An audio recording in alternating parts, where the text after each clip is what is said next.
নমস্কার, কেমন আছো সবাই? আমি মামুনি। আশা করি তোমরা সবাই ভালো আছো, আমিও ভালো আছি।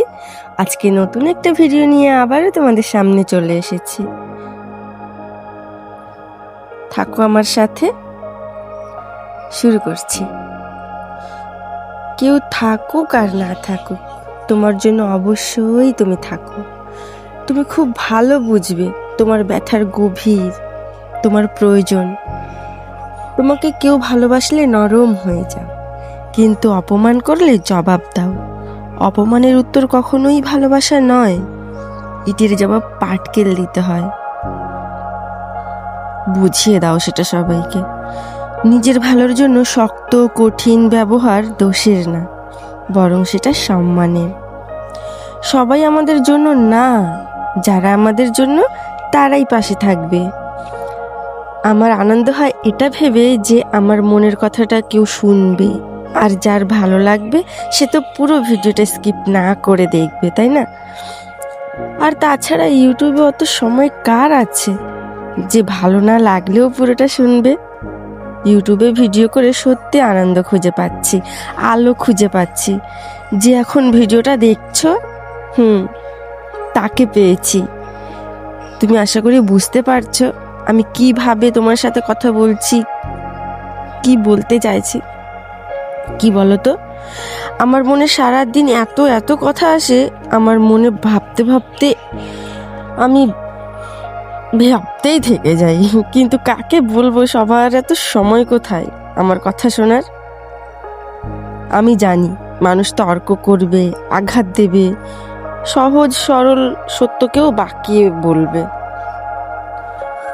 হ্যাঁ, আমি গভীরভাবে জীবন, মৃত্যু, গঠন, চরিত্র এসব নিয়ে ভাবি।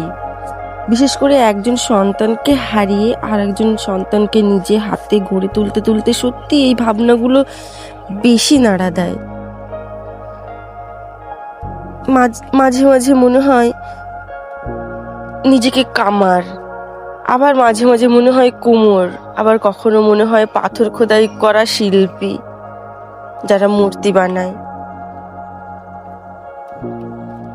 আমি জানি সব মায়েরাই হয়তো এরকমই ভাবে, আর সেই কারণেই তো আমি তোমাদের কাছে আমার মনের কথাগুলো তুলে ধরি, যাতে তোমাদেরও কোনো একটা সময় মনে হয় যে হ্যাঁ, আমারও মনের মধ্যে এরকম চিন্তা আসে। আসলে এইগুলো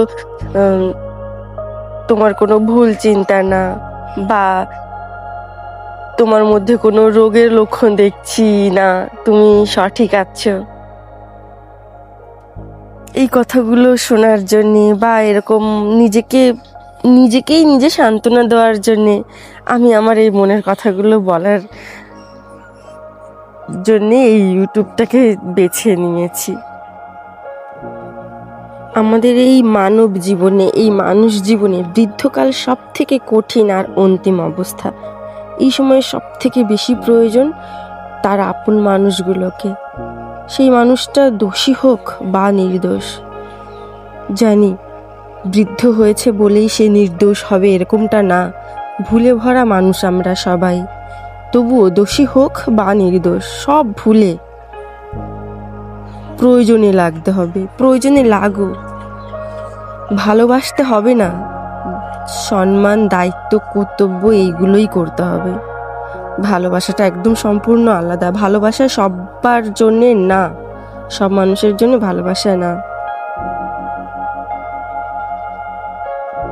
আর কি বলতো, মনুষ্যত্ব আর বিবেক বর্জিত মানুষ নামক প্রাণীর কাছ থেকে কোনো কিছু আশাও করতে নেই। কিন্তু এগুলো তো তোমার আছে, তাই না? মনুষ্যত্ব, বিবেক আছে তো। সেখানে দাঁড়িয়ে আমাদের যেগুলো করণীয় আমরা সেইগুলো করব। মৃত্যু আমাদের জীবনের এক পরম সত্য, তবু বৃদ্ধ মানুষ সব জানা সত্ত্বেও ভীষণ ভয় পায়, কারণ তারা বেশিরভাগ সময় একাকিত্বে ভোগে। সবার কাছে অনুরোধ, আমরা যেন সবাই বৃদ্ধ মানুষকে তার অন্তিম যাত্রাটা একটু হলেও সহজ করে দেই। কে জানে বলো, আমরাও তো বৃদ্ধ বয়স পর্যন্ত পরমায়ু পেতে পারি, তাই না? ধর্মীয় নৈতিক শিক্ষা মানুষের মনে বিবেক আবেগ তৈরি করে। তাই বড় বড় ডিগ্রি অর্জন করা এটা তো ঠিক, তার মধ্যে থেকেও সুশিক্ষায় নিজের সন্তানকে বা আমরা আমাদেরকে যদি বড় করি, যদি আমরা বিবেক দিয়ে বিচার করি, তাহলে আমরা সবাইকে উচিত প্রাপ্য অধিকার থেকে বঞ্চিত করব না। আমাদের বিশ্বাস, আমাদের নিজেদের প্রতি আমাদের নিজেদের বিশ্বাস, তাই না? আর যদি সন্তানকেও এই বিবেক, তারপরে আবেগ, এইগুলো যদি বোঝাতে পারি, তাহলে সেও একদিন যখন বড় হবে তখন তার ক্ষমতা অনুযায়ী, সাধ্য অনুযায়ী যতটুকু অধিকার ততটুকু ব্যয় করবে আমাদের উপরে, তাই না? অনেক বেশি কিছু বলে ফেলেছি, কিন্তু দেখো এই কথাগুলো আমরা সবাই ভাবি, আমাদের রাগ, অভিমান, দুঃখ এগুলো সব হয়, তারপরেও আমরা ভাবি একটাই কথা, যে ও করেছে বলে আমিও কি করব? আমি তো বুঝি, আমি তো ভালো, আমি কেন ওরকম করব? তারপরে দেখো কত লেখকদের কত সুন্দর সুন্দর কবিতাও আছে, তাই না? আসলে এই যে কবিতাটা আমি এখন তোমাদের বলবো, এটা কিন্তু কোনো প্রাণীকেই বলছে এরকম না।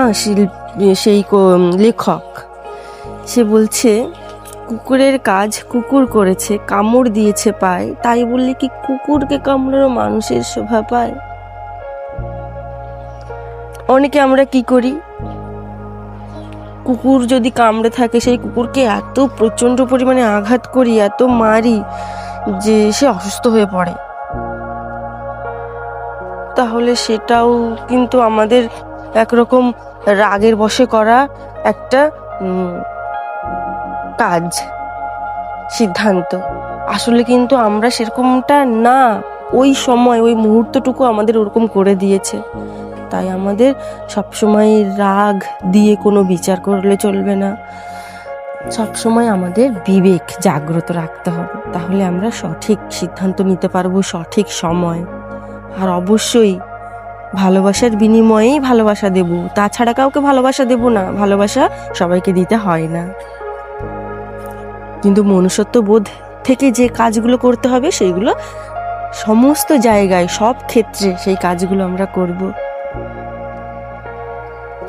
একটা চরম সত্যি কথা যে আমাদের এই প্রকৃতি ছেড়ে, এই পৃথিবী ছেড়ে যেতে হবে। আর আসার সময়টাও আমরা ঠিক করিনি, আর যাওয়ার সময়টাও আমাদের হাতে নেই। তাহলে আমাদের তো সামান্য হয়ে থাকতে হবে। আমরা যতটা সম্ভব সামান্য হয়ে থাকব, কারণ আমাদের বাস্তবটা মনে রাখতেই হবে।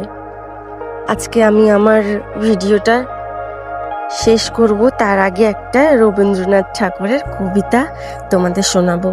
আমি অ্যাঙ্কারিং শিখিনি, আমি কবিতা শেখাই যেখানে সেরকমভাবেও শিখিনি।